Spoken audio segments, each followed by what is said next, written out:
Arne Slot oo taariikh cusub ka dhigay Premier League. Arne Slot oo taariikh ka dhigay Premier League isagoo noqday tababaraha ugu horeeyay ee Dutch ah ee ku guuleystay horyaalka. Arne Slot ayaa si rasmi ah taariikh ugu sameeyay kubadda cagta isagoo noqday tababaraha ugu horeeyay ee Dutch ah ee ku guuleystay horyaalka Premier League. Slot ayaa qabtay shaqada Liverpool bishii May 2024 kadib markii uu xilka ka tagay Jurgen Klopp waxaana uu wajahay mas'uuliyad culus oo ahayd inuu kooxda ku sii hayo heerkeeda sare.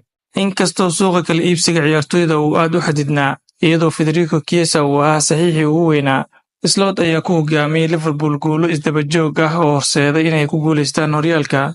Ololaha horyaalka ee Liverpool waxaa lagu xasuusan doonaa adkeysi iyo joogteyn. Kooxda ayaa kaliya laga badiyay 2 kulan 34 ciyaarood oo la ciyaaray, iyagoo sidoo kale dhigay rikoor ah 26 kulan isku xiga oo aan laga adkaan. Guulihii ugu waaweynaa waxaa ka mid ahaa 2 jeer oo ay ka adkaadeen Manchester City oo horyaalka difaacanaysay, iyo sidoo kale guul weyn oo 3-0 ah oo ay ka gaareen Manchester United. Guushan ayaa Arne Slot gelisay liiska tababarayaal qaaday horyaalka Premier League xilli ciyaareedkoodii ugu horeeyay, isagoo la safanaya magacyo waaweyn sida Jose Mourinho iyo Carlo Ancelotti. Dhanka kalena, Manchester City oo u soo baxday finaalka FA Cup-ka.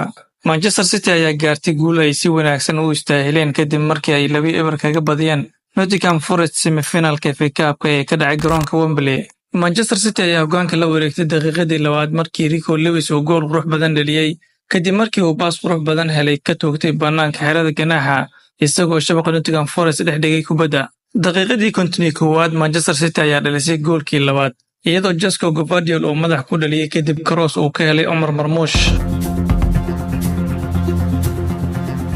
Ugu dambeyntiina Real Madrid oo si qarsoodi ah 2 jeer ula xiriirtay tababare caan ah. Wargeyska Marca ayaa sheegaya in Real Madrid ay 2 jeer la xiriirtay Jurgen Klopp iyagoo ugu yeeray tababaraha Jarmalka si ay u ogaadaan haddii uu xiiseynayo inuu ku soo laabto shaqada tababarnimo.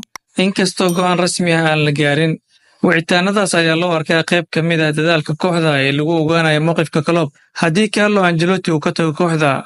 Klopp oo ah agaasimaha ciyaaraha ee shirkadda Red Bull ma muujin wax rabitaan ah oo ku doonayo inuu dib ugu soo laabto shaqada tababarnimo waqtigan. Wakiilkiisa ayaa xaqiijiyay in Klopp uu weli ka go'an tahay inuu ku sii nagaado xilkiisa haatan. Si kastaba ha ahaatee, iyadoo ay jirto hubanti la'aan ku saabsan mustaqbalka Ancelotti, Real Madrid ayaa la sheegayaa inay baarayso dhammaan suurtagalada xulashooyinka booska tababaraha ee kooxda. Intaas ayaan ku soo gabagabeynayaa wararkii koobnaa ee ugu dambeeyay kubadda cagta. Haddii ilaa dhamaadka muuqaalka nala soo gaartay waxaan kaa codsanayaa inaad muuqaalka like saarto siina share gareyso. Haddii aad nagu cusubtana nagu soo biir oo comment noqo asxaabta nagu xiran. Mahadsanid.